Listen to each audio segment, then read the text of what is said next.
Today's podcast is brought to you by Horizon's Resolve Adaptive Asset Allocation ETF, which trades on the Toronto Stock Exchange under the ticker symbol HRAA and is sub-advised by Resolve Asset Management. HRAA is an alternative fund whose investment objective is to seek long-term capital appreciation by investing, directly or indirectly, in major global asset classes, including, but not limited to, equity indices, fixed income indices, interest rates, commodities, and currencies. HRAA gains exposure to these asset classes by investing in derivative instruments that may include future contracts and forward agreements and securities. HRAA will take long or short positions, using up to a maximum of 3 times leverage in asset classes such as equity indices and fixed income asset classes, commodities, currencies, volatility indices, and other alternative asset classes. To learn more about this, please visit www.horizonsetfs.com/HRAA to read about the ETF's investment objectives and important disclaimers about the risks associated with an investment in the ETF.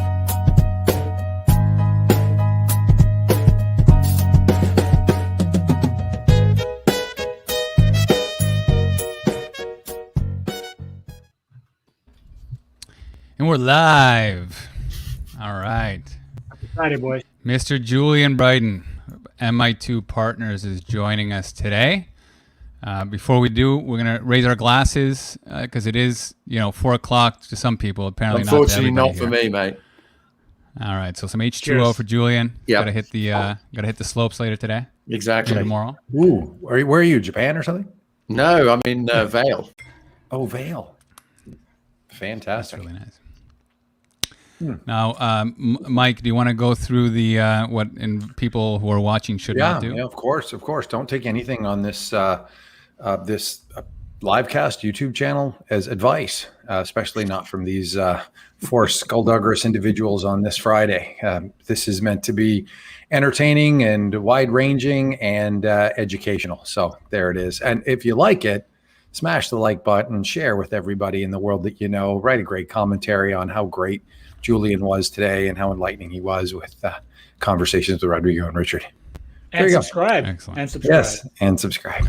Oh my God! All right, All of those things. So thanks, Julian. We have an audience that's fairly quant-based and may not be super keen on the global macro stuff, though I think everybody is a secret global macro player no matter what statistics that they use. Maybe if you can give everybody a bit of your background, what you put out, and just let everybody know a little bit more about you. Sure, absolutely. Well, thanks very much for having me on the show. Well, look, as you can see from the color of the beard and the sort of, color of the hair on the side, I've been in this business quite a long time now. In fact, it's getting on for 36 years. So various different places, sitting on trading desks and sales desks, FX, which I sort of really, and precious metals where I really cut my teeth, a bit of fixed income, consultancy advisory side on the policy side where I worked for a group called Medley Advisors. And then went back to the dark side, worked for another bank. And then eventually, basically 10 years ago, we launched MI2 Partners. And it was really at the behest of a couple of clients who were reading my market commentary. And one of them put it in it perfectly. And he said, I can't pay you enough working at that crappy French bank you are working at. Why don't you go and set up your consultancy business? So we did. And we've grown the business organically since then. And a few years ago, some of you may know, we launched a sort of joint business with Raoul Powell and Real Vision called Macro Insiders. So we kind of have 2 businesses. We have an institutional business and we have this sort of high-end semi-retail business called Macro Insiders. Well, that's interesting to start with that, because I know the story behind why Raoul decided to stop managing other people's money and do what he does today. It is an interesting. I'm curious to hear why you didn't just say, you know what, I'm going to run my own hedge fund and deal with a bunch of investors and bring in some assets versus what you do today. So look, it's not my particular skill set, right? I was always sales and trading. I wasn't a PM. And it's just something that we've never sort of gone down that route. I mean, could we go down that route? We've had conversations, people have approached us. It's one of those things we thought about. And it's a particularly, I would say, chagrin of a couple of my other senior partners, right? Because they have managed money. I mean, I've got guys who've managed billion-dollar portfolios who work for me, and that's kind of how we designed the business. And I think they'd be gagging to do it. Right, but it's just something we haven't got round to doing. I found Raul's comment once, like 5 years ago. I heard him say that it is a difficult, much more difficult thing when you're in charge of other people's money and you have to make some tough decisions. Right. That he is more willing to do for his own PA, or be emotionless about giving the right advice without the pressure of having to get the call. Look, I'm sure, and this is something. Look, I mean, whenever we've had these conversations with people about kind of managing money, I've always said to the team, look, if this is the route that we go down, you guys who've done it, you do it.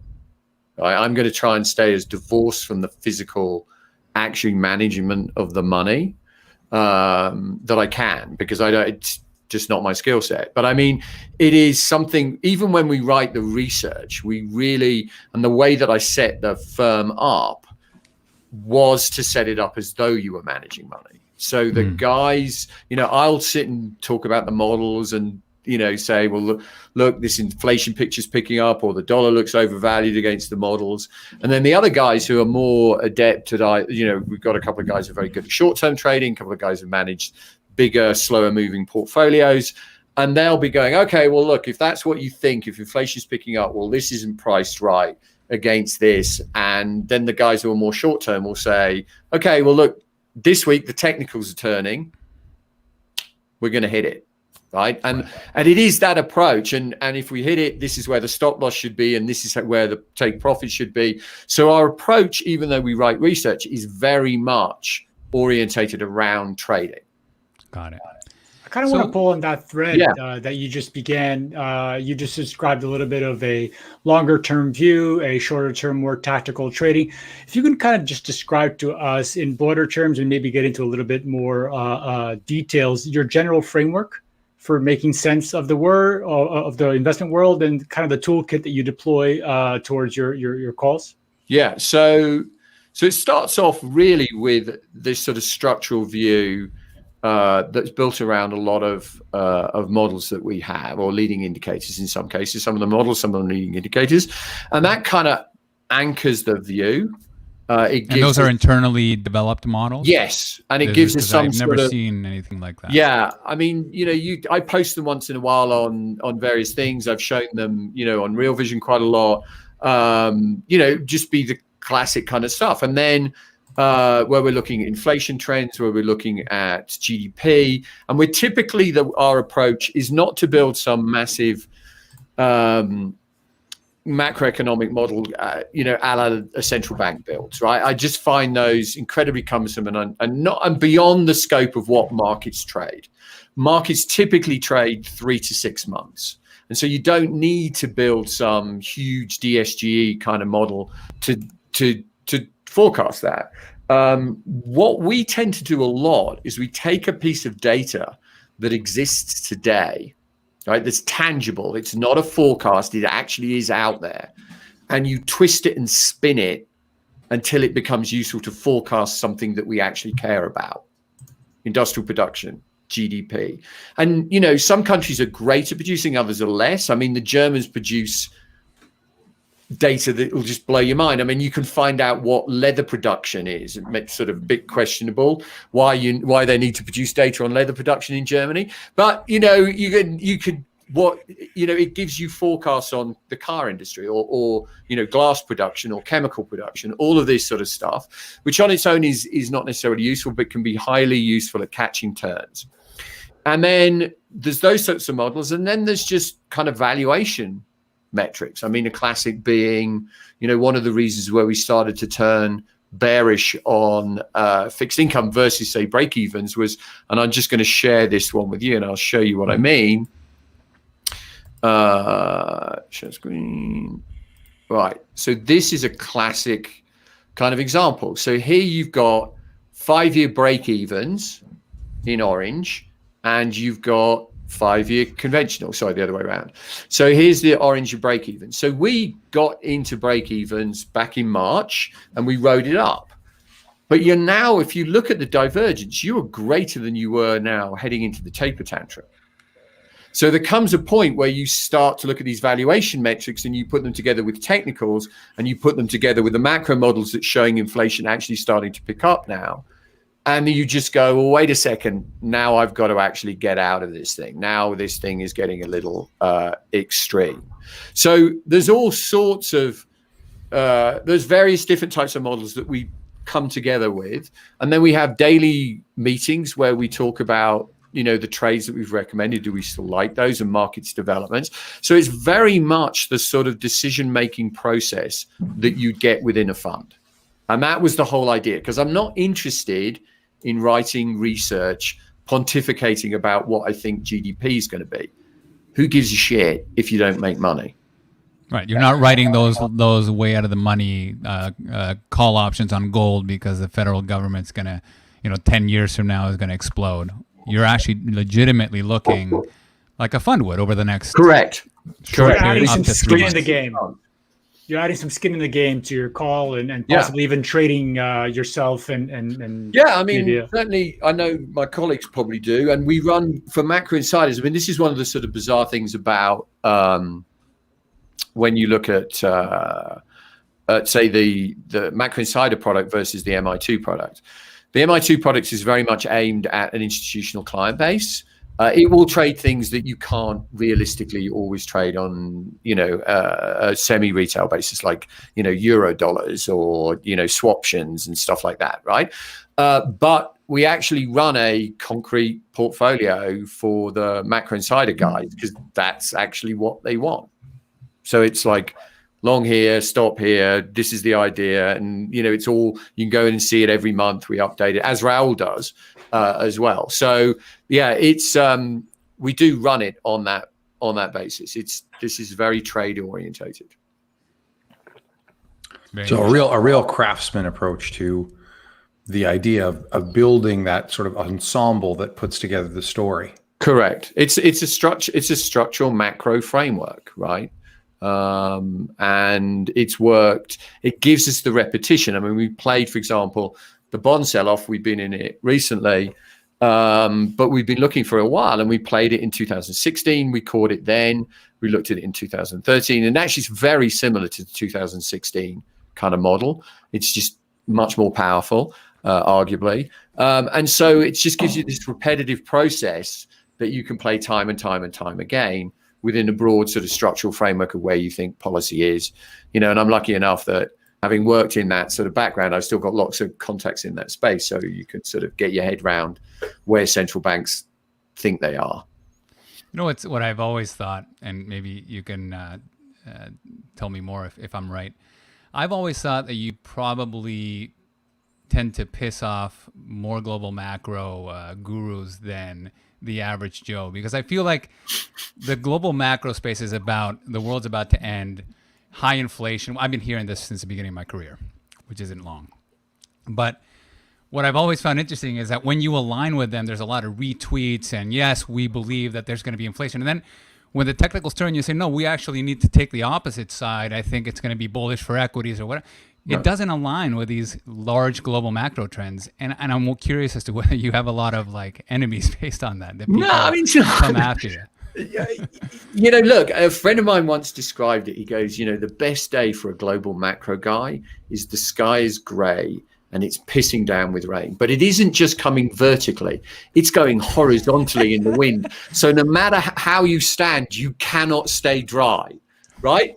And he's absolutely right. I mean, look, I sat on an integrated trading room at Flora, many banks, and the bond equity FX guys used to hate, those chipper glass half full bloody equity bastards, right? Who just, it's just long and it's just going up. And all we really wanted to do is take that glass, smash it and shove it somewhere where the sun don't shine, right? I mean, yes, there is that. But I've learned over the years, that's not how you make money, right? You make money by being long assets most of the time. And that's being said, macro comes into its fore at times when those trends have become truly extended and truly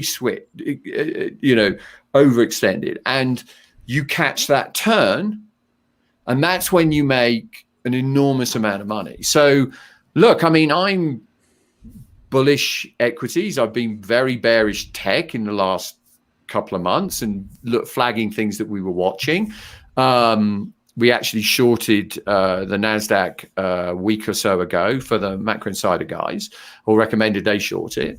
And when I look out, I'm super bullish on assets, not necessarily very bullish on US assets, I'll be honest with you. Right. So I think that's where macro comes in. And, I've got a buddy who trades equities, and he's been trading my views for the last year or so. He's trading all in equities. But it's a macro view. Right. How do you, I think the enemy making maybe comes from the sort of the storytelling that is more deterministic rather than probabilistic in a mindset. Right. And I think you and Raul talk about this a lot, and which I think is exceptionally important. And how do we help investors think that way?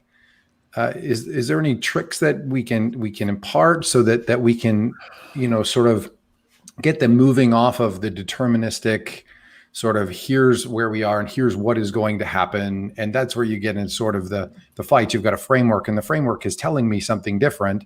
Right. It may manifest now or later, but how do we help people get across that chasm? As I said, if you go back to the sort of initial questions you asked me, I mean, how do we organize the firm? I mean, you can have a long-term view,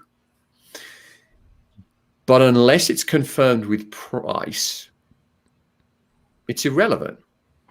So we do quite a lot of stuff where we'll say, oh, we've been crapping on for the last 6 months about this. Well, it's kind of looking interesting. So if it actually breaks this level, maybe you want to have a stab at it. And so I think, price to me is singularly important. Okay. The second thing that I think that I have learned over the years is that nothing is utterly linear. So when I was sitting in this policy think tank, Medley Global Advisors, for a long time, my job amongst the sort of team that I was running there was to kind of take the raw information that you got from a central banker and look at market pricing relative to that information. And central bankers are definitionally the proverbial super tanker, right? You cannot turn on a dime. It's very difficult to turn on a dime. And so they tend to be, if you think of that as a long linear trade, right? They're hiking, they're easing. And what you see in markets is markets tend to be like a sine wave over that trend. They get way too bearish, they get way too bullish. And my job and the group that I ran was to kind of talk to hedge funds and real money managers and sort of say, we've moved quite a long way from where the central bank thinks. So you need to be a little cautious here. And that's one thing that I would advise people. I mean, look, you can see this, for example, the recovery in the economy that we've seen, right? We've seen it. We know it's happening. We know the vaccines have been coming for a while. They've started to work. And yet we've seen a lot of, and we started to actually see what was interesting in September, October of last year, we started to see these value cyclical plays start to pick up and start to work. But what was very interesting is growth also worked, right? Growth also worked. And then you start to look into why is that? How is that possible? Right. And then you realize, oh, God, PM's actually had a shed load of cash in September, October on the sideline. So no one had to make that hard decision of I'm going to sell my one over the other growth baby that I've loved for the last decade, Apple, Amazon, Tesla, whatever, right, to allocate to another. You didn't have to make the decision. The actual giveaway was a couple of weeks ago when Warren Buffett sold some Apple to buy the oil company, I think Exxon, right? And then you're like, oh shit, you haven't got any more cash, mate. So now this is when the risks start to rise. And so it's little tricks like that. So I would say, nothing is ever in a straight line. It tends to waggle around. You can trade that if you're so inclined. And the second thing is really this, that you just sort of have to mentally you prepare yourself, but until it's confirmed by price, it is irrelevant, right? And don't try and jump the gun, right? Wait for pricing to come to you, set levels, set entries, set stops. You can nibble something in tiny so that you can watch the progression, and it's constantly, either hitting you in the forehead going, you're wrong, you're wrong, you're too early, right? But don't do the classic kind of, I'm going to stick them on the table, I'm going all in, because almost certainly you'll be wrong in that situation. Risk management is hugely important. And so I love the way you dig into the actual economic indicators, and you will highlight that. But you're right, you don't sort of act until price confirms. Correct. So I do love it. Go ahead, Richard. No, I was just going to say, I'd love to dig a little deeper into some of these indicators. Niall Murphy has asked what medium long-term indicators, leading indicators you'd like to use apart from ISM. And I would add into the mix there a little bit of the shorter term as well. And you can add not only leading in terms of economics, but just kind of like trading some of the major asset classes and their relevance to your overall framework. So look, I mean, ISM is bloody brilliantly good, right? I mean, it is incredibly good. And some of the German data is incredibly good, and some of the Japanese data, but all of those kind of PMIs, I mean, think about how a global economy works, right? I mean, if manufacturing is a small proportion, but it tends to be the service sector tends to be pretty smooth. Obviously, this is a little bit like the global financial crisis in that the service sector gets whacked quite hard as well. But it's very unusual because typically recessions are caused by capex and some kind of inventory cycle, right? That you get some overbuilding and then you go into recession. And those are the things that first turn. So actually manufacturing may be small, but it's much more volatile and tends to drag the overall cycle with it. So anything related to manufacturing, I tend to watch. And if you think of it as a supply chain, right, where do you first see that kind of pickup? Well, you're most likely to see it in orders of those big manufacturing economies, right? So you look at the Germanys, the Japans, the Koreas. China, you can't really get that much data from them. So those are things to watch because those give you early signs. And you can then twist and spin some of that data if you look at sort of like order levels against inventory. That give you even more an extreme swing when those things start to move. So those are sort of some of the things that I tend to watch in that respect, that kind of big global manufacturing inventory cycle stuff. Employment tends to be very lagging. Okay, it tends to be a very lagging indicator, but it becomes important because it's a political ball, right? It is the objective. It's one of the things that worries me, this sort of new uber employment mandate of the Fed, which is verging on social policy, not on bloody macro policy or monetary policy, which is another reason why I really don't feel comfortable owning, fixed income really anywhere. I know we've seen quite a big move, so maybe you can tactically kind of begin to nibble, but structurally, I don't feel comfortable. If they're really going to deliver on this is very bad news. And then you go back to, if you're talking about markets, it tends to flip around as to which is leading and which is lagging. FX actually in March of last year was the leading indicator. So the Aussie bounced off the lows before anything else began to rebound. So that was quite a leading indicator. Equities tend to be quite a lagging indicator. And I've noticed it's a gut, but even more lagging than usual. And I think the reason is there's so much bloody money in the system now that they kind of sit there going, no, no, no, no, no, no, no, until someone comes and hits them once, hits them twice, hits them a third time, and then they go, oh shit, right? I mean, you saw that with the pandemic. It was, I'm sure you had the same thing as me. I mean, I had loo roll and canned food a month before anyone else around here did. We had because we had tanks being ordered in February that got stopped at the border from the Canadian government because they needed it for emergency purposes.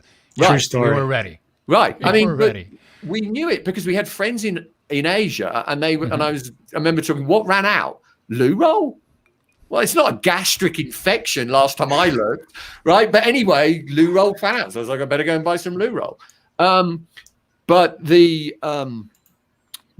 know, equities didn't respond, right? Bonds started to move, FX started to move, and equities just sat there.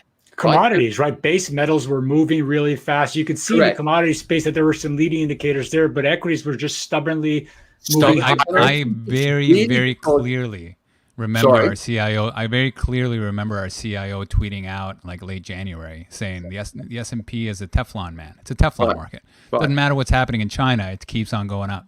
Right. Exactly. And of course it does until it doesn't. Right. So I think, you know, I don't think equities have been, you know, it was pretty obvious that this inflation picture was going to pick up. It was pretty obvious that bonds were bloody awfully mispriced. It was pretty obvious that tech had seen PE multiplications and become what I refer to as kind of the ersatz bond, right? The replacement for the bond, because it grows when nothing else is growing, which is what you used to when you used to buy bonds, but now you buy Apple or Tesla. And so you were like, Jesus Christ, does the equity market realize how big a put it's written on treasuries? You know, when those things start to go, this thing should do, but it didn't, right? It didn't. I mean, the curve started to go like this and momentum just kept going like this until one day the technical figures switched, price confirmed, and then you should be ready to slot it. And it goes back to this point. Don't preempt the price. Price action is singularly, look, if you're running a $1 trillion bond fund and there are guys like that, well, clearly you can't just go one day, yours, right? You have to position into that, right? And we've got clients like that. And that's why the institutional stuff is really much more about share of mind. But the macro insider stuff, no one's slinging around that big positions. I can go, right, today, here, this level, bang, sell it. Thank you. Bye-bye. Right.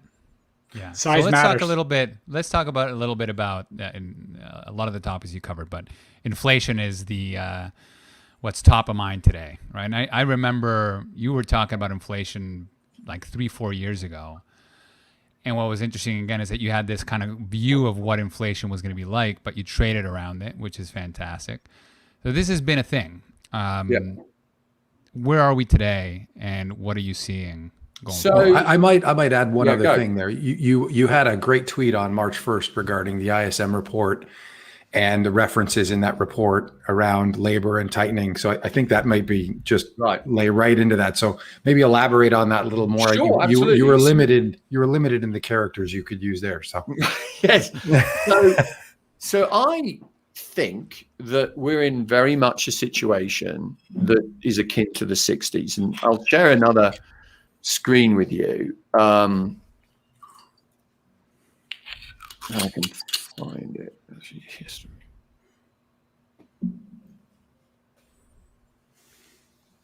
So if you look at the 60s, and this is one that I've been using since Trump got elected. Right? Bonnie, please share the screen. Yeah. Okay. So you've got CPI at the top, and you've got government spending, right?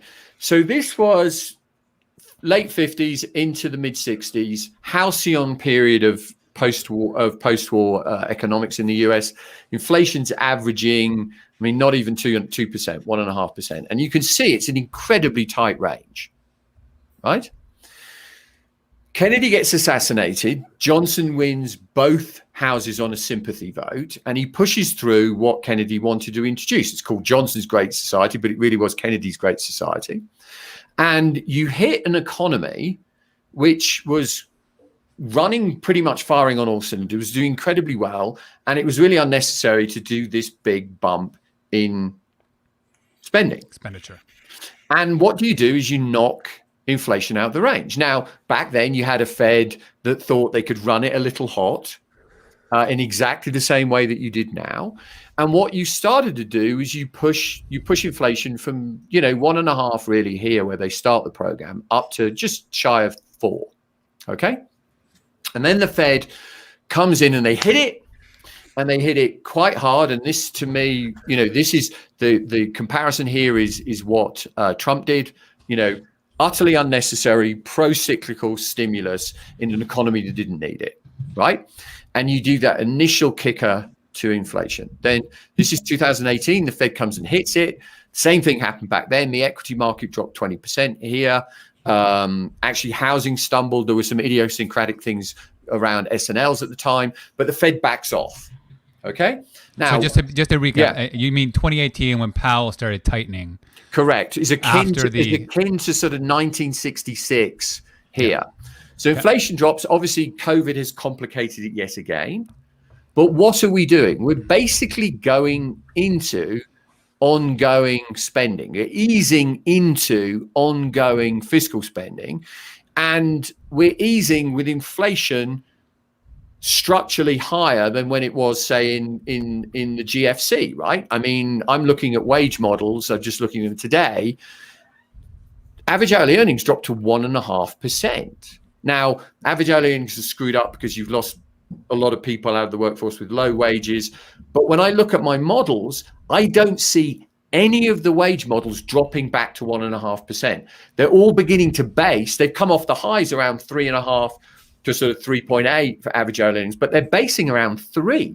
And some of them are showing signs of picking up again. So we're easing into these cyclically higher rates. And this is what we are. Now, you don't have to go here. This is the 70s, right? Mm-hmm. I know people will go, oh, yeah, but the point is we could just be in the late 60s where we go from 1.5 to 4 to 6. Now, for a treasury investor in this period here, guys, you lost 1/3 of your money in real terms in 5 bloody years. This is financial repression. We haven't even got to the 70s, right?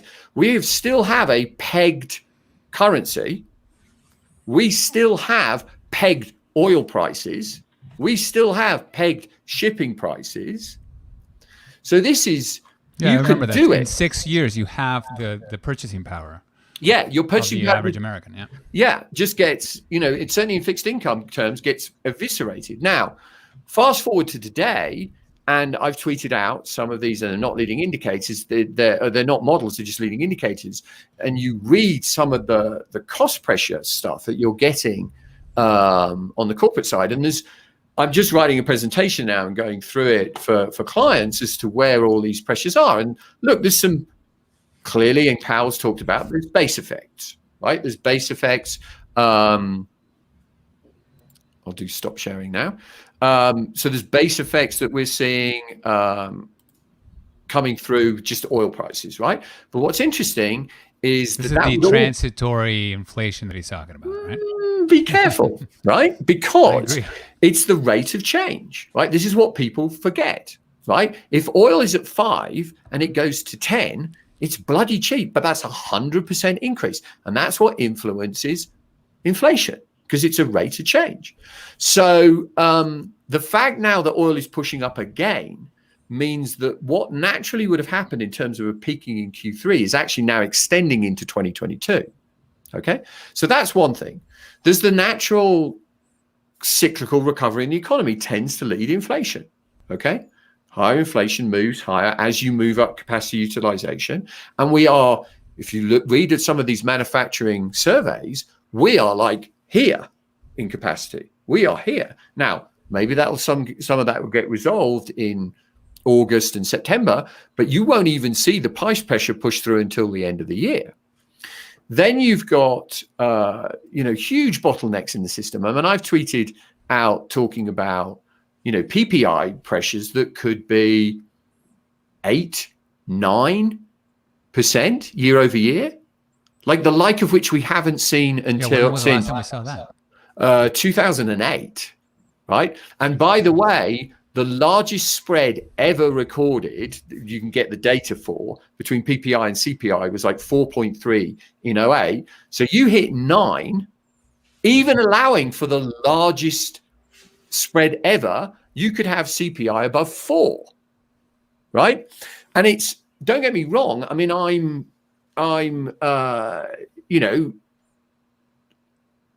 I think a lot more people are in the inflation camp. I just don't think they're in the magnitude of inflation camp, right? So remember the old days, pre-central banks, manipulation of post-08? Then bond yields were supposed to be equivalent to nominal GDP, right? So what happens if we get 6.5% real, 6.5% real, and 4.5% CPI? I mean, 10, 11% nominal GDP. Do you really want to own a treasury at 1.5? Yeah. Now, at some point, the system's going to roll over again, and we're going to break, right? But until we do, that's the game. And say more about what are the implications for gold in that circumstance? Look, I've said gold is as expensive as it gets in inflation-adjusted terms. Ever. I can show you I'll show you the chart. And I said on the macro insider side that I'm out of my gold apart from a physical core holding, right? The end of the world trade. Although I do kind of worry that if it's the end of the world, there's only 2 metals you really want. That's lead and brass. But I had that same argument today. I'm Yeah. like, even you got your gold bars? In my scenario, gold bars mean nothing. yeah, seeds, exactly. water, and bullets. That's Yeah, what it is. So you don't exactly. really And need to go. it's but if you look at gold in inflation adjusted terms, you will see that it's as expensive as it ever gets. Share screen.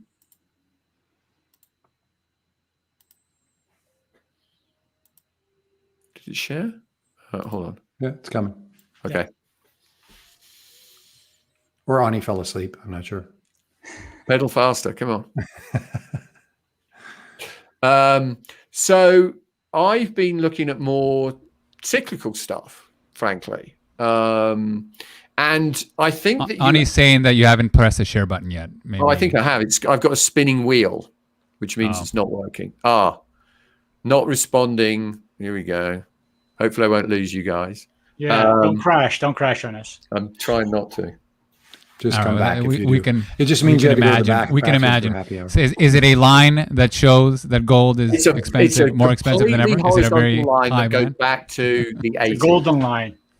Yeah. All right, I can use my imagination. So anyway, I think the problem with all of these things, it's what comes next. When's the next stage of the? So you get this burst in inflation. You get this burst. I think it's much stronger than people think. I think the employment rebound is much stronger. It's beginning to look much stronger than I thought. Certainly, the wage pressure is much more embedded than people realize. I think this sets bond markets up for. Right here, right now, maybe we get a bit of a pause. It's only because you're getting some of the sell-off in the equity market, and that there's that natural feedback loop. But I just think fixed income is still grossly mispriced. The problem is going to be for the dilemma this sets up for central banks, because their natural inclination, and I've been saying to a lot of clients that the Fed kind of wants their cake and eat it. They want, and they've talked to policymakers, and obviously with Yellen in the White House or in the administration, you've got this sort of symbiotic relationship they've got now to sort of underpin what Treasury is doing. And Treasury's planning, the numbers are insane, guys. And it's been very clear from a policy perspective that was going to come through. But so they've been saying, we'll underpin this, don't worry, we'll help you, we'll do all these things. Well, what do they do if these numbers just become so great? I think they've got one of two options. The first one is they push back against government, okay, and they basically tighten on government. Okay, well, So if dollar up. dollar up, bond yields up, front end of the curve crushed. But it would annihilate the US equity market, I think, right?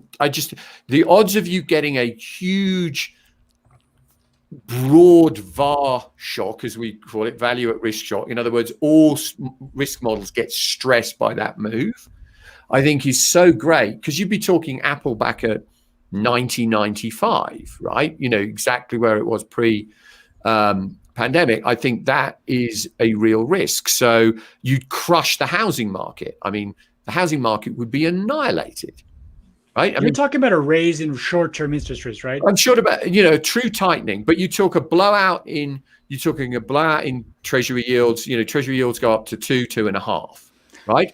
I don't think the economy can take that. Okay. Yeah. I do not believe, I think all these equity guys who stood up there and say, oh, we can go back to 2.5%, 3%, just don't realize the degree in which we've had PE multiplication since COVID, right? Apple PE went from 25 to 45 at the high. It's come down because their numbers were good. But look at Tesla's PE, right? It just went parabolic. And so that's one option for the Fed. Right? They do what they typically do. Okay. They're independent. Yeah, they're independent. And the bond market is beginning to realize that is a risk, right? I mean, we saw it in 2013. Oh, no, we won't tighten. Oh, no, we won't tighten. Oh, yeah, we actually need to taper. What? You told us you weren't going to taper. Bloody hell. Right. Yours. Okay. Brutal. So that's risk number one. And that's option number one. Right. And I don't know whether that's a valuable one, because I just don't think that we could clear the level of debt that's going to be issued, and the numbers are ginormous, right? We are running debt levels a banana republic wouldn't be allowed to run, okay? And we will be running those numbers for the years to come. So you just can't clear the market at a natural clearing rate, which brings us to option number two. And option number two is basically that the Fed gets in bed with government and truly does some sort of yield curve control stroke, essentially MMT, and that they artificially suppress bond yields in order to support asset prices and clear the debt. Operation Twist is already a hint.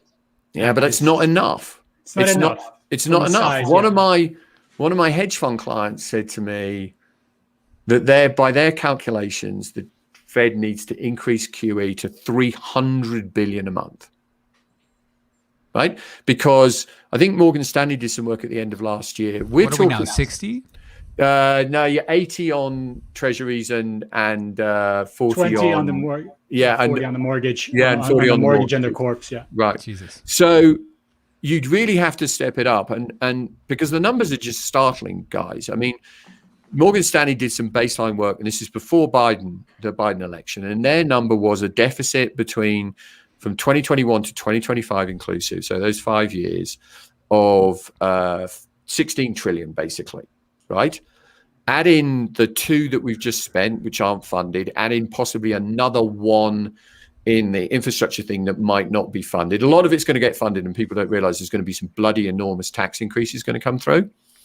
You are talking, let's say, for ease of calculations, 20 trillion, okay, over 5 years. So 4 a year.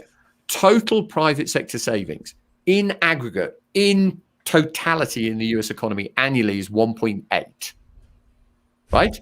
So even if you drained out every red cent, you crowded out, to use that old economic expression, every red cent of savings from the private sector in the US, which would be bad, right? If we couldn't put any money in the equity market and it went all into the treasury market, that would be a bit bad. If we couldn't put it into commercial real estate, if we couldn't do it into banks, right, it would be bad. But let's assume that we can do that, okay? Where's that 2.2 going to come from? Well, the Fed's got to, at some point, say, we're not going to be independent anymore. Correct. We are now a player of Absolutely. But they've been hinting at this. Not a pleasant thing for them to do.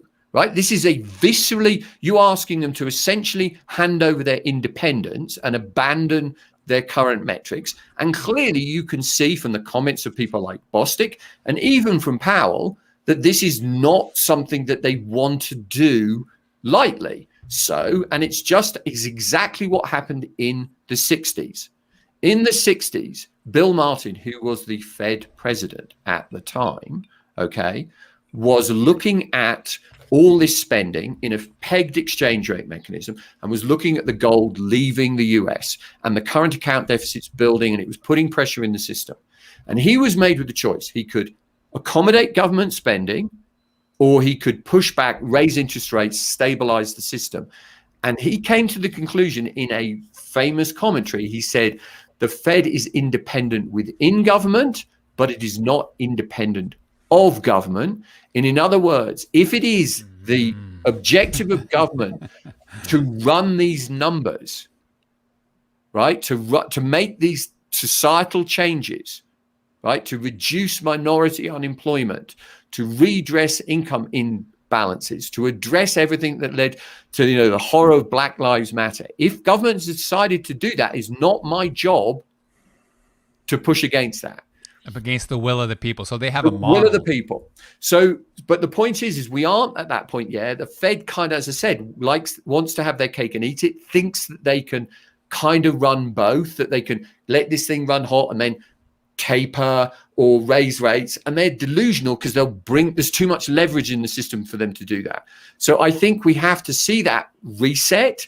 You've got to keep punching them until one day they come in and say, okay, your name's the Fed, 10-year yields are 1% or 1.5%. And then at that point, it's very clear what you do. You kibosh the dollar, because in the same way that if you run a pegged exchange rate, right, there used to be this thing called the Holy Trinity when you ran an pegged exchange rate. And it was, if you've three metrics, money supply, current account, and exchange rate, solve for two, because you can't solve for three. Okay, so if you want to peg your currency, okay, you can peg your currency and you control your capital account, but you can't solve for the money supply, right? The money supply, you are basically, or you set your interest, not the current account, you set your interest rates. So you can't solve for everything, right? And your interest rates are given to you. So now, if you think about it from from where the Fed is now, if they want to peg bond yields and support equities, right, and they want to peg bond yields at an uneconomic, non-market clearing rate, because we can't afford to clear, because you'll crush the spending and you'll crush the equity market, then what you have to do is you have to underpin that, and what has to give is the currency. And that's when you go back to your gold trade. Sidestepping a little bit this whole normative versus positive analysis, right? What you think should be done versus what is likely going to happen. It seems like both Europe and the US are setting the stage for something along those lines. Christine Lagarde is now at the helm of the ECB. She's not a central banker, she's a policymaker. She's of that world. And the appointment of Yellen to the Treasury seems to bringing some form of alignment with the Fed as well. So given that scenario, isn't it likely that we're going to see this realignment of those two, let's say the convergence of those two branches into one? Yeah, and I think people forget, I mean, independent central banks have not a very, they're relatively new invention, right? I mean, the Treasury and the Bank of England, when I was a little boy in the 60s, were this one in the same thing, right? So yes, I think this is exactly that. And it's, you go back and look at these cycles, and this is another thing that I'm a big student. I don't believe anything is ever different. I think we have cycles. I think things like the fourth turning, the Kondratiev wave and all this sort of things are functions of that. And I think, we're at one of those periods where if it weren't for fiat currencies and the ability of government to essentially print money, we'd be in a pretty shitty place, right? I mean, we'd be in what I call the heads on sticks phase, right? Where, you're Louis XV and the sans-culottes are banging down the door of the Bastille, right? And are just about to storm Versailles, and put you and your missus' head on a stick, right? I mean, I really think we're at a societal turning point that those things are necessary. And we've just voted in a government in the United States with that visceral belief to deliver. And I think that eventually the central bank is going to be dragged down that route. I don't think it's an easy thing for them to do. I think it's a painful thing for them to acknowledge. That's why we have to inflict some pain. And I kind of think this is the beginning of that pain. Let's talk about that. So we saw there's been a wobble in the markets, both bond and equity markets, because everybody's seeing inflation, but the Fed's like, look, this is transitory inflation. That seems hawkish to me, right? And so it reminds me of 2015, or reminds me of 2018. Is that what until they give in completely, are we in for that jagged type of scenario as that tug of war begins between the Fed and the government? Is that what you're seeing? Well, I mean, so between the Fed and the markets, but yes, I think that's the case, right? I mean, I think, as I said, I think this is a Fed that still wants to believe that we live in a normal world, right? A normal world where they can ultimately shrink the balance sheet and raise rates. And I think they're truly delusional because, they've pumped up asset prices to a point where you can't do this. I mean, I remember writing a piece, when they started talking about tapering back in 2013 and said, can the Fed successfully shrink the balance sheet? And the answer was, no bloody way. No bloody way, because the feedback loop between financial assets and the real economy is one and the same these days. I've just gone out of, I've said so often, and Richard can attest to this, that Powell will never make that mistake again in his career. That he will never let 2018 happen again. I wonder if he'll just give up. That tug of war will be last week, and then he's going to give up on it. Well, hey, this is more like me hoping, by the way. Yeah, no, and I do understand that, but one of the things that I've heard from policy contacts is they're quite, and even Bloomberg's written about this. They're central bank guys. They seem to be quite happy about allowing the curve to steepen, right? So, and I think that comes about because of a visceral, my understanding, talking, as I said, talking to mates who talk to these guys still. Is that they've been deeply, deeply worried about bubblicious stocks, right? So the idea, let the kind of curve take some of the strain, and everything will be fine, and it'll all settle down. Well, maybe we can, but it is going to be like threading the eye of the needle. It's bloody hard to do it. To just have Apple, Amazon, Tesla, Netflix, Nvidia, all these things drop and everything else kind of rally and not create some sort of like VAR shock across portfolios so that everything drops. It's good for banks though, right? It's good for the Wall Street guys. And the fact of the matter is the growth tech stocks, they're much more sensitive to the 30-year than to the 10, or much less so to the shorter term rate. So some of this could be sort of assuaged by a rotation of equities. Obviously, it's painful in the market cap weighted world that we're in with the S&P. They've occupied such a large part that if they fall tremendously, or even in any meaningful way, that brings the whole market down, even as the other portions of the market are catching up. I'm not sure if I'm right, but I listened to Bloomberg this morning driving my daughter to school, and they were saying that I think it was Amazon and Apple are equivalent, and I might be wrong on that, but they're basically equivalent to banks and industrials. So so this is the problem, right? I mean, don't get me wrong, we've been fans of that cyclical rotation trade, but it's kind of hard to do it with these relative weightings, right? With these relative weightings. And so I don't think we've seen even a capitulation in some of these tech names yet, right? I mean, you can just look at it. I mean, yeah, maybe I was looking at like the VWAP, the average price that something had been bought over a period, right? For ARK, right? So ARK K off the lows, right, of March, the VWAP comes in at, I think it was like 117.60, right? So that means that this morning, not sure exactly where it is now, but this morning we were half the stock purchased or half the stock traded since the lows of March was underwater. Right. So 50% of the people who've been buying over the last year we're are losing money right now. Right, we're losing money. And the thing is you haven't seen a capitulation. If you look at the flows, you just haven't seen a capitulation.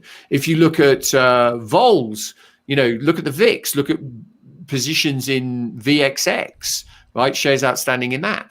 There's been no capitulation yet. So I still think this is a gift that keeps giving, and this is nowhere close. The Fed can't capitulate with the NASDAQ down 10%. They don't give a shit about where Tesla is, right? Tesla could go to zero, right? Zero, right? But so Tesla needs to go to 1,000 before they do something about it. Well, no, it's got to go to, it's just got to, 100. No, not 1,000. Sorry, 100, 100. But no, even then it doesn't matter. I remember look in 2000, right, when the NASDAQ went, the S&P didn't go, right? The NASDAQ went in March, the money rotated into the NASDAQ, into the S&P and the Dow, and then the S&P stayed up until September, and then Dow, which was bigger and a more important indicator back in those days than now, and it wouldn't be quite the same, right? But the Dow didn't go until May of 21, and only then did the US show signs of going into a recession, because the NASDAQ was just a bubble, right? It's just like Tesla. Tesla is a bubble, right? I mean, the price action, we've been reminding people, look, this is a classic bubble, okay? So it has to start impacting, and only when the Dow went and you started to see real problems in the economy did the Fed ease. I mean, the Fed hiked with the NASDAQ down 40%, right? Now, so I'm not quite saying it would be exactly the same this time, but the point is they don't care about individual stocks, right? What they're looking at is the big macro picture. I do think they could be panicked if we saw housing activity collapse, because mortgage rates have just become unaffordable. And, we were writing about this recently. I mean, the average FICO score, and let me get this right, so I'll pull up the screen. The average FICO score in Q3 for a home purchase was the highest in 20 years, because it's all rich people who bought this stuff. And the median, where is it? Sorry, I'm just trying to find it so I don't make a mistake.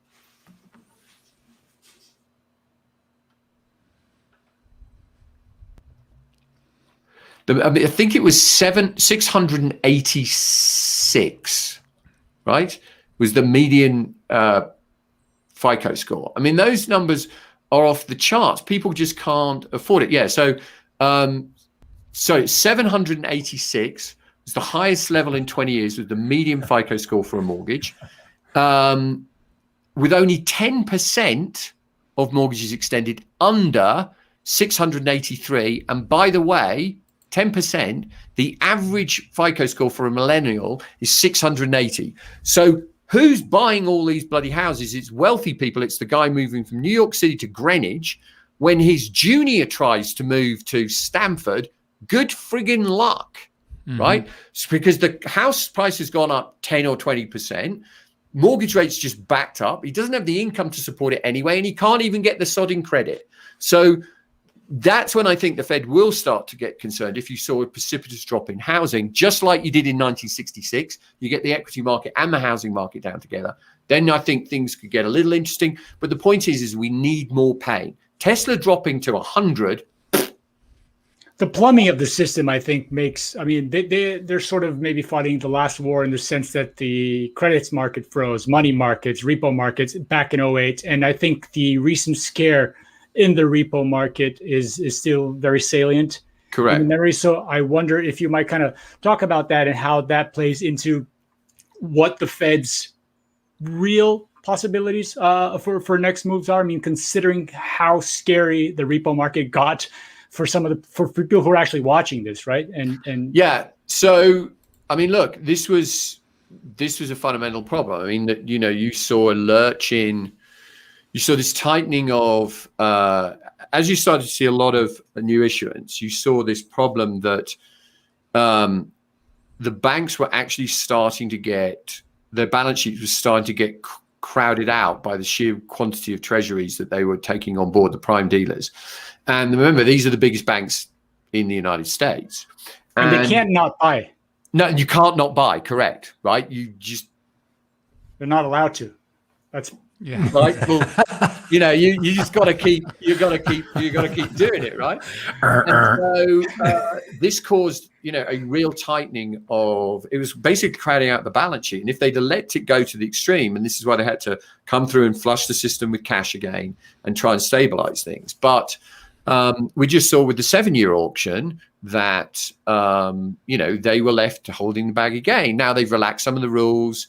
This supplementary leverage ratio, right? The SLR was, enabled them to kind of, carry more treasuries, not have to put capital against that. So things have helped out. But this is a fun, look, this backup in bond yields, I think, will attract buying. I think the BOJ's move to cap JGB yields, I think is important. Treasury started to wobble when the Japanese yields started to spike. So that may help. You'll get something. You'll get, I think, a stabilization at kind of current levels. But if equities go straight back up again, right, then bonds are going to go again, right? And then you add the inflation growth recovery story. Bonds are fundamentally unstable. So maybe we get this short bout of, month, couple of months even, where things sort of tread water and we're in this little kind of, phony war where bonds nip up a bit and equities wobble a bit. Okay. But the amount of issuance that's coming down the pipeline, I'm afraid, is just going to necessitate that the dealers, unless they totally suspend and go back to pre-Dodd-Frank kind of rules, right? It used to be that if you're a Treasury prime dealer, you could net your position, so you could take your longs and you could short, and you could net them down to zero, and Treasuries was zero risk weighted. So you could have the biggest damn book that you wanted to have. And then they started to introduce all this stuff. And a friend of mine was COO of Citibank's global fixed income business, and he was going into the Fed and pleading with them, don't damn well do this. Okay, don't do this, because if you start to put that I have to hold these things on my book, I have a return on equity metric. Okay, because I have to put up equity against these things and capital against these things. I have a return on equity metric that means me, as the second largest primary market maker for treasuries in the world, ain't going to be carrying any inventory and won't want to take this stuff down. So it's all on the Fed right now since then. So I think it's a lot, unless, and as I said, you could roll back Dodd-Frank. Politically, it's going to be quite a smelly one to do, right? So especially under a Democratic administration. Correct, especially under a Democratic administration, right? So I truly think that this is up to the Fed. We just have to force the Fed to the point that they capitulate. And as I said, it will not be a painless process, because what you are asking them to do is viscerally repugnant to them. What does that capitulation look like? I'm trying to kind of set the stage here of what the mechanics. I think it's a combination of a broad risk off VAR type event in markets where everything is kind of selling off. Let's step back a second. Yeah. What is the Fed doing? What are the actions that are indicating the Fed's capitulation? So is it raising Fed fund rates? So you pressurize them by getting weakness in the economy from the backup in rates. Let's say housing goes, right? Let's use that 66 analogy. Housing goes, markets are under pressure, dollars pushing higher. All of the things that they don't want to happen, that they structurally believe, are still necessary. That you're tightening financial conditions on them, basically, right? And they don't want that to happen, clearly, and you push them to the point. And then I suspect what they do is they will hide. And what you'd really like is treasuries under pressure at the same time. So you create that. And that's where, to go back to our first question about risk parity, right? I mean, it's not that I think it's a bad strategy, but you're really stressing that whole 60-40 thesis, right? You got nowhere to hide kind of thing. No, that conversation wasn't live, so I want to make sure what you mean by sorry. risk parity is 60-40 bond equity, not the actual risk parity, which includes commodities, bonds, tips, and the like. Right. So that kind Go of on. the balanced portfolio, let's call it a balanced portfolio. The levered balanced portfolio. Yeah. It's very difficult to find a hedge, right? And let's be honest, even in that environment, commodities are probably going down too, because you're having to degross your books. You're having to reduce your risk on your portfolio, right? And if gold is up, you're like, thank you very much. As we saw, when there's a liquidity crunch, everything goes down. Everything goes down. So I think you need that kind of liquidity crunch, and you need the Fed to come in and step up their purchases. I just don't think. I think on the longer end, right? It has to happen on the longer end in order to actually flatten the yield curve. Yeah, I think it probably does happen on the longer end. I think it has yield curve control all down the curve, because if you, I'm actually a little concerned that if you're, say, causing this stress just like now, where bonds are not backing off, even though equity is weak because of the data.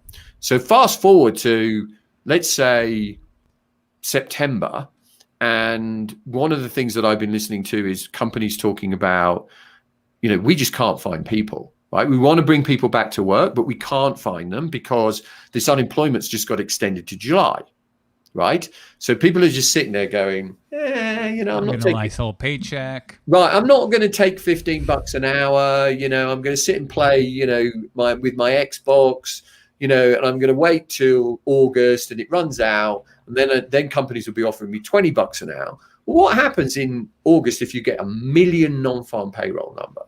Right? I mean, some blowout bloody number with average hourly earnings jumping, and at the same time you're printing the highs on inflation, right? And good news is bad news. The Fed comes along and goes, we'll peg 10 years, right? Or 30s. I mean, I don't think it'd go that far, but we'll peg, we'll come out and buy a shed load of 10 years. Well, in that situation, all that's going to happen is the belly of the curve, 5 years, to 2023, 2024 Eurodollar is just going to go, right? So you'll just get a bear flattener as the Fed comes in and pushes this bit down, but this bit will just go boom like that.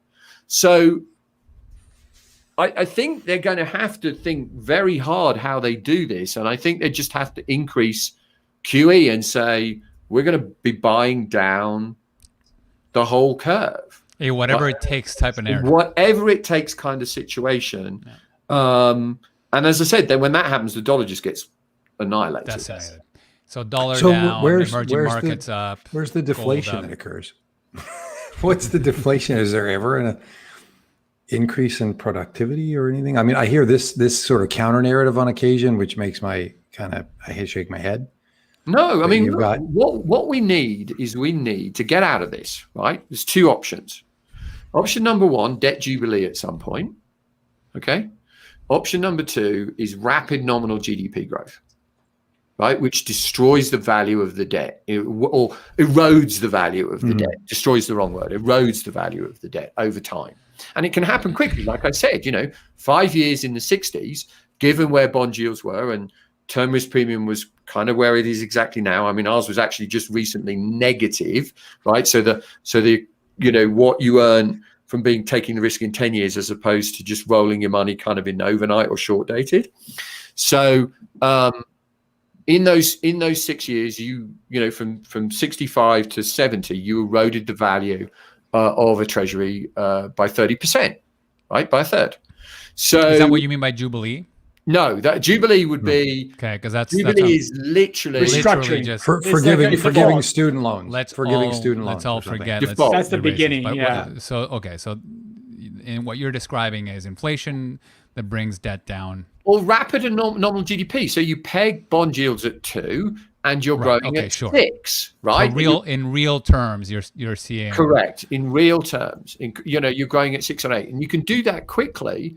So I'm not convinced that we're going to go back into a deflationary environment. I mean, you can have bouts of, where prices will dip a little bit. But as I said, if you compare this to 2008, 2009, we are starting this and we're spending much more money than we spent in 2008, 2009, and we're running much more extreme monetary policy than we were in 2008, 2009.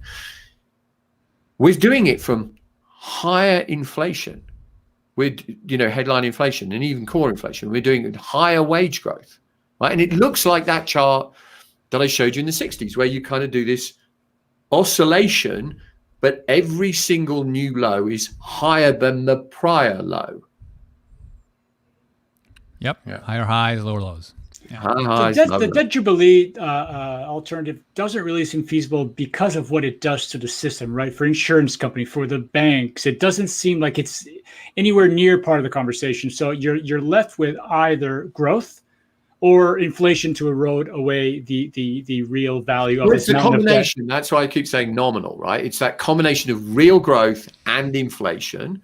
And I don't know what the number is. Let's say it's 6, right? I mean, in an ideal world, you'd have, 4% real growth, 3%, 2% inflation.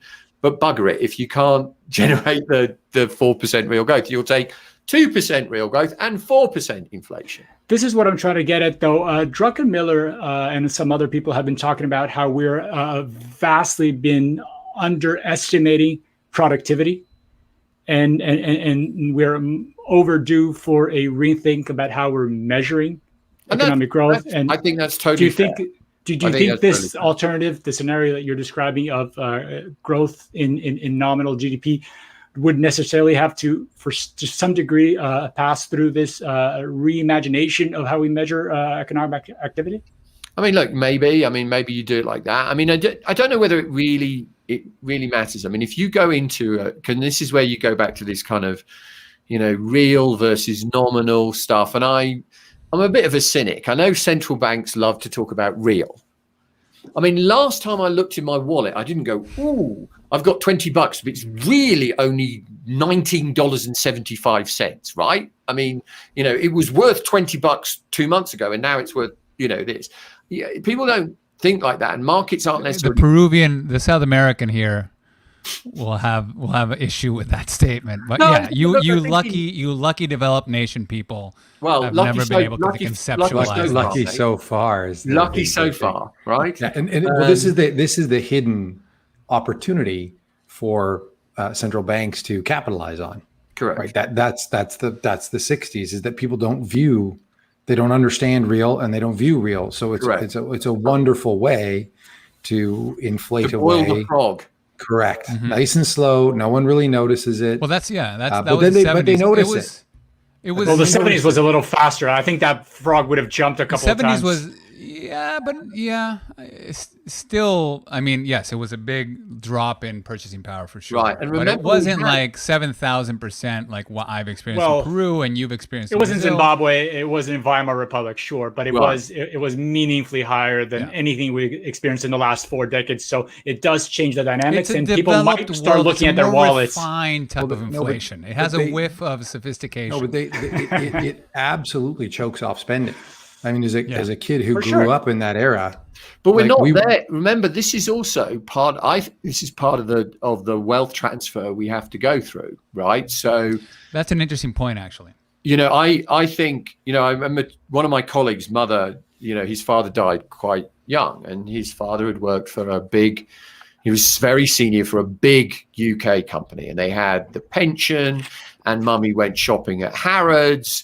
And, it was fine, right? It was in those old days of the corporation really used to take care of you, right? And he was a senior exec. He died. She gets a big death benefit. She gets a, full on nice pension. They used to go shopping at Harrods. He said, that was in the 60s. And then by the 70s, he was subsidizing his mother's income. Yeah, because the value of inflation had just eroded that. But that's the way it needs to happen, right? We need millennials to be able to buy $1 million homes, right? Because we all own $1 million homes. Who the hell is going to buy them off us, right? We don't want them to fall to $500,000 homes, because we'll be feeling pretty pissed off, right? Retirement plan involves the sale of that home, right? Right.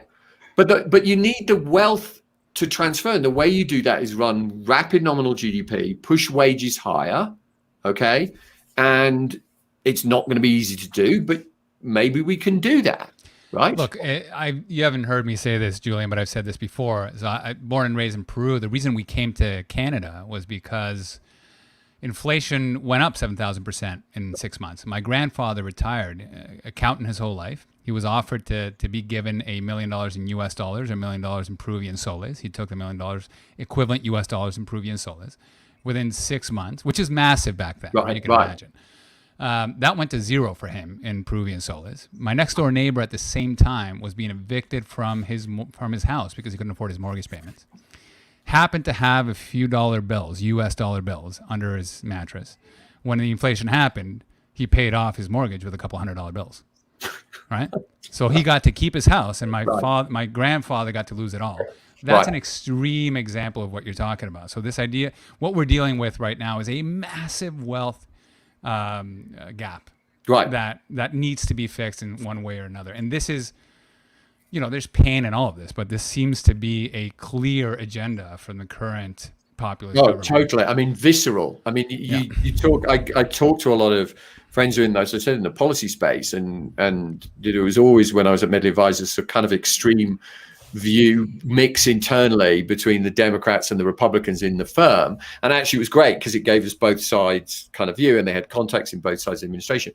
But when you talk to the sort of Democrats, I mean, they will tell you this is an administration that is almost like a religious zeal to fix some of these discrepancies. And it's hard to argue that now is the right time to try and do it. I mean, it's not from a debt perspective, all right, it's not necessarily from an economic perspective, from a social perspective. God almighty, we need to deal with this thing. Mm-hmm. Yeah.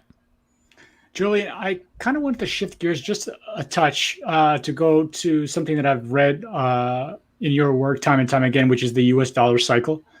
And I kind of wanted to get your thoughts on, given the scenario that you just described and the trees of possibilities that you think might happen, what happens to the dollar here, and could this time be different, given that we now have a emerging China, which still doesn't have enough of a bond market depth to have and all the capital controls that they have there, but you have China, you have the European pole, you have a rise in protectionism, and you have the bits in the sky, the crypto world now as an alternative. So how does that multifaceted problem adjust to your framework for the US dollar?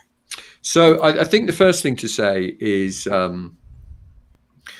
I keep drawing the analogy to the late 60s, and you talked, obviously, you were talking about the 70s as well. So in the late 60s, as I said, we had a pegged exchange rate, right? And so the process was elongated. I think these things, firstly, I think things are happening much more rapidly, and it's partly because we don't have the fixed exchange rate, right? But we came out of Bretton Woods when the system collapsed, the pegged system collapsed in currencies, and the dollar fell 50% against the Deutschmark and 50% against the yen. Why shouldn't the same thing happen again? Is my fundamental, why it's insanity, right? Is repeating the same thing, expecting a different outcome. We're heading in that same direction. We've got a central bank, which ultimately I feel we're not there yet. We have to go through the pain. There's some steps that have to click into place.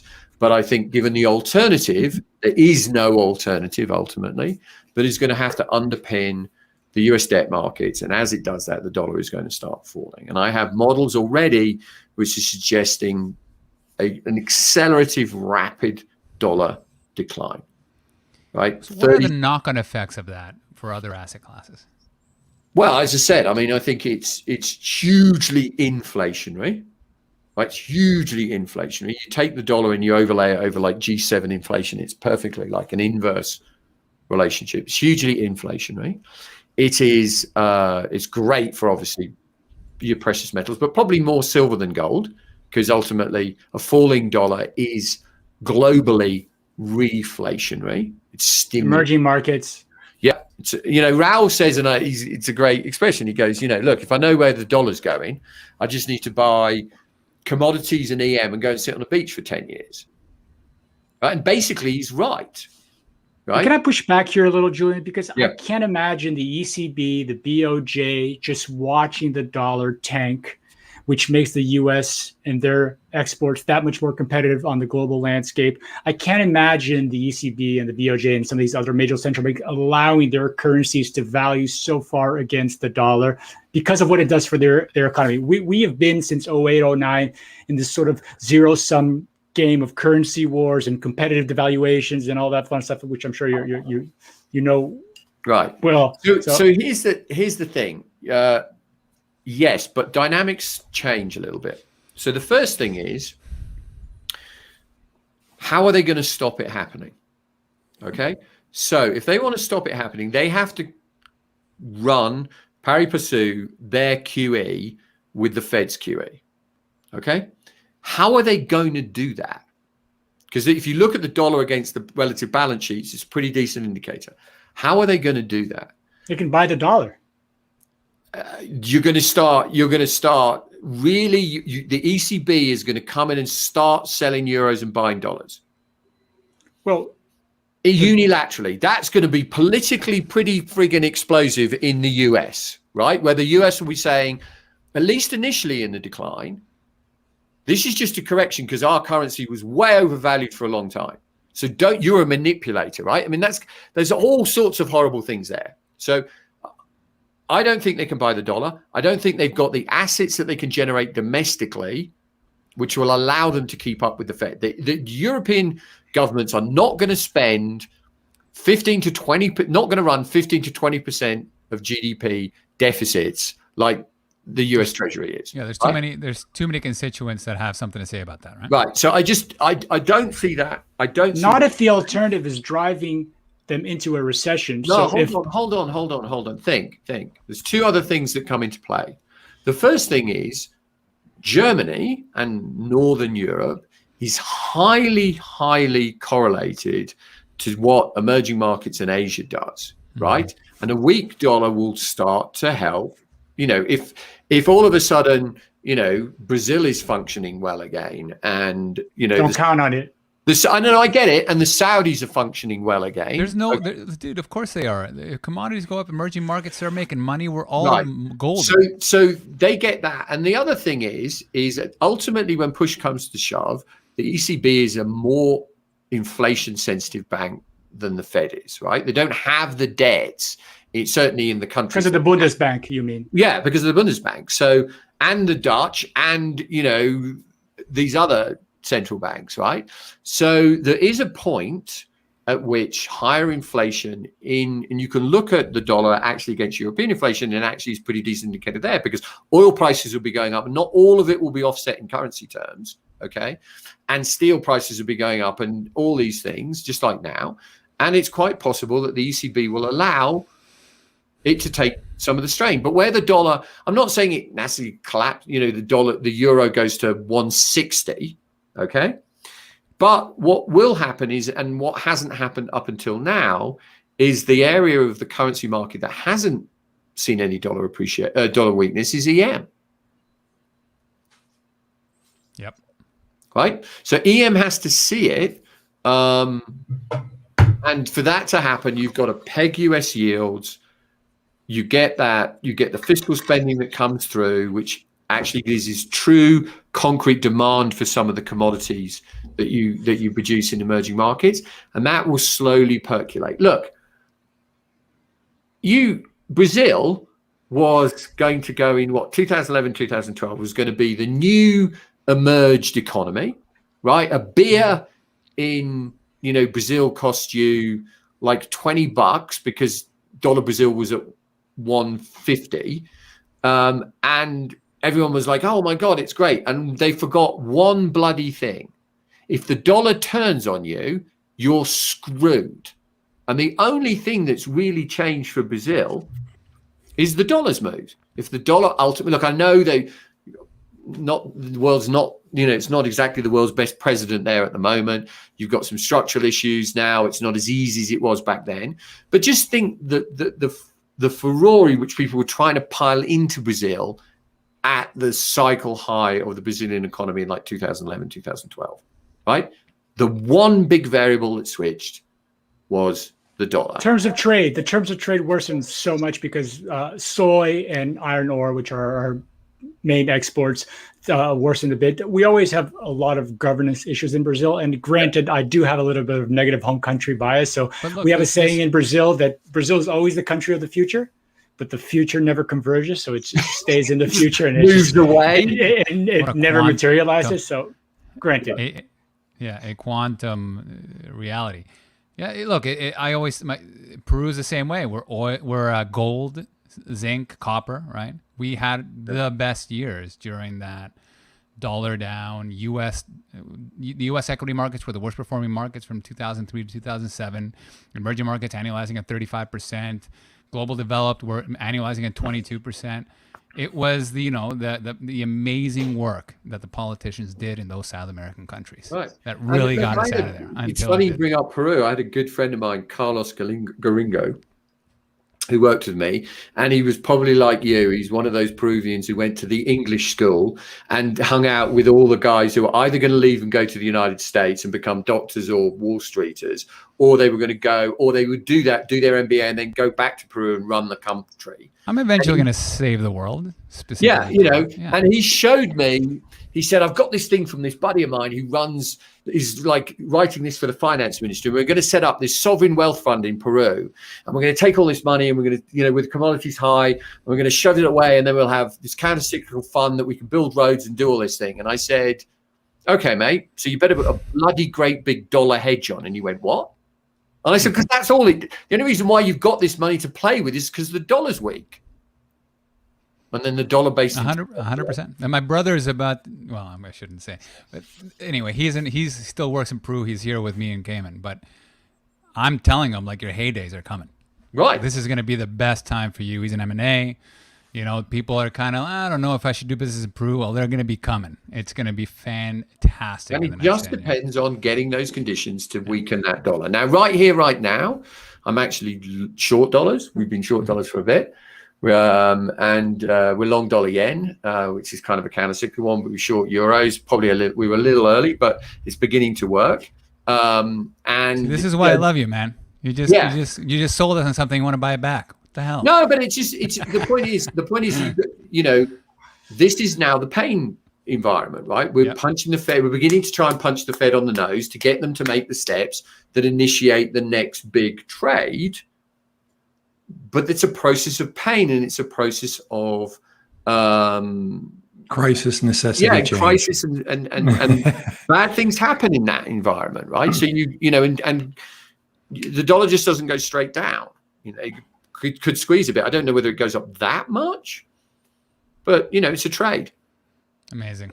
I like William Eckerman's question there, given your short-term negative views on the gold, but then your overall scenario for the coming years. Wouldn't that maybe beget gold up? And I would just throw in Bitcoin and some of the other cryptos. I'll try that again at you to see if this. We'll wrap it up with Bitcoin, of course. Oh, great. the one that everyone just gives me shit about. So look, gold. Here's the thing: gold is the growth commodity. It is the commodity that tends to do well in an environment of monetary debasement, but no actual economic growth. Okay. It's not that it necessarily does badly. And I think in the environment that I'm talking about, where you get the Fed pegging it, it will perform. But other commodities may do a hell of a lot better. And that's because they're the value plays. And that's where I've kind of shifted my focus. As I said, I have a core holding in gold, but the other precious metal I prefer is silver. Ultimately, I think silver's going back up to $50. I do not think that gold is going to, $4,000. Right? Look, I don't. Copper will outperform. Exactly we wrote a paper on a commodity paper on quantitatively based. How do you get exposure to commodities? And part of the discussion is that people think that inflation, it's either tips or gold. But inflation actually, depending on the type where we are in the cycle, will happen in softs, in energies, in hards, in precious metals. Yep. It'll happen in tips in different ways. Yep. So it's just this idea that you're kind of covered with this one precious metal is just not right. right? No. You need to diversify your inflation hedge. And it's not just inflation, right? When growth comes through, when true growth comes through, copper outperforms gold. It doesn't mean that 2003 gold to goes 2007. down. It just means copper is a better trade than gold. Massive growth during the mid-noughts. Right. And it was the same idea, right? So it just this just like this is the only way seems a little silly. You want to have a thoughtful commodity portfolio that can take advantage of the opportunities Correct. when they arrive. Correct. And that's what I said, we shifted more into, we've been buying things like DBA, which is this agricultural, softs play. It's not the greatest physical thing to actually trade, but there's not many great ETFs around there. I'm sure they'll be out in 6 months' time. But yeah, so I don't have a gold trade on at the moment. Yeah. Well, Julian, it's been an hour and a half. I met your wife over email, and we have William Ackman says, thanks. You want to tell Gretchen hello? So we'll end it with that. Thank you so much for your time. Been a long time fan. Pleasure. And, Thank you very much, and James. we hope to have you again at some point to discuss risk parity. Yeah, we have to do it later in the day so I can actually have my beer too. All right. Yeah, great conversation. I can drink Thanks it. for joining us. Yeah, we can drink in the morning. It's fine. There you go. The other, if you make it down to Grand Cayman, make sure you come drop us a line as well. Sounds like a plan. Thank you, James. Thank you. All right, Thanks for Julian. joining Thanks us. so much, man. Pleasure. See you. Today's podcast is brought to you by Horizons Resolve Adaptive Asset Allocation ETF, which trades on the Toronto Stock Exchange under the ticker symbol HRAA and is sub-advised by Resolve Asset Management. HRAA is an alternative fund whose investment objective is to seek long-term capital appreciation by investing, directly or indirectly, in major global asset classes, including, but not limited to, equity indices, fixed income indices, interest rates, commodities, and currencies. HRAA gains exposure to these asset classes by investing in derivative instruments that may include future contracts and forward agreements and securities.